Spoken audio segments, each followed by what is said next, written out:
किताब नेस्ट में आपका स्वागत है। आज हम बात करते एक लड़के की कहानी के बारे में। यह जीवन को बदलने वाली कहानी है, क्योंकि इससे हमें यह सीखने को मिलता है कि जब हम बहुत परेशान और दुखी होते हैं तो उसके पीछे का कारण क्या होता है और हम अपने जीवन में खुश रहने के लिए क्या कदम उठा सकते हैं। जीवन बदलना है तो जीवन बदलने वाली आदतें होनी जरूरी है। यह कहानी है एक ऐसे लड़के की जो निराश और हताश महसूस करता था। एक दिन उसे एक महात्मा मिला। लड़का महात्मा जी से बोला, महात्मा जी, मेरे साथ कुछ भी अच्छा नहीं होता। जो कुछ भी मैं सोचता हूँ वही उल्टा होता है। मैं एक नौकरी करता हूँ। पहले मैं सोचता था कि नौकरी मिलने पर मैं अपने पिताजी को एक अच्छी गाड़ी खरीद कर दूंगा, लेकिन अब नौकरी तो मिल गई, लेकिन इतने पैसे नहीं मिलते कि मैं गाड़ी खरीद सकूं। मैंने सोचा था कि अपनी पत्नी और बच्चों को दूसरे देश में घूमने ले जाऊंगा, लेकिन वो भी संभव नहीं हो रहा है। जीवन कुछ ऐसे ही गुजर रहा है, मैं क्या करूं? कृपया मुझे कुछ सलाह दे। महात्मा जी ने उस लड़के को एक फूलों के बगीचे में ले गए, जहां अनेक सुंदर फूल थे। वहां पहुंचकर महात्मा जी ने कहा, तुम्हें इस बगीचे से किसी एक फूल को चुनकर लाना है जो तुम्हें सबसे सुंदर लगे, लेकिन यहाँ एक शर्त है, तुम्हें किसी भी फूल को छोड़कर नहीं तोड़ना। जो तुमने एक बार पीछे छोड़ दिया हो तो उसे समझो कि वह तुमसे दूर चला गया।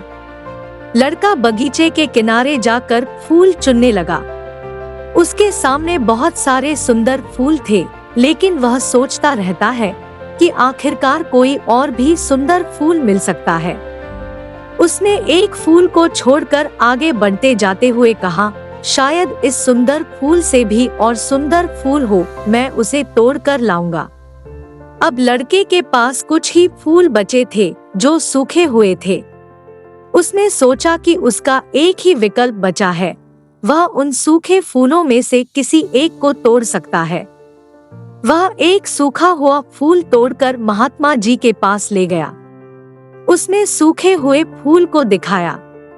महात्मा जी ने देखकर कहा, बगीचे में इतने सुंदर फूल थे और तुम सूखे हुए फूल को तोड़कर लाए। लड़के ने जवाब दिया, महात्मा जी, बगीचे में मुझे भी कई सुंदर फूल मिले थे, लेकिन और अच्छे फूल की चाह में मैंने उन सभी को पीछे छोड़ दिया।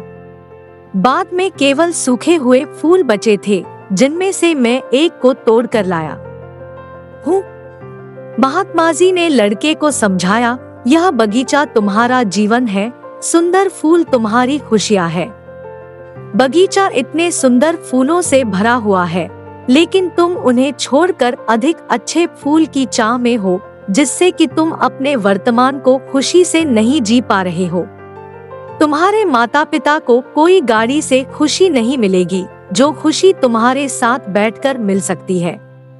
अपने परिवार के साथ समय बिताने में ही खुशी है, वो चीजें कोई और नहीं दे सकता। इसे समझो और अपने जीवन को सजाने का प्रयास करो।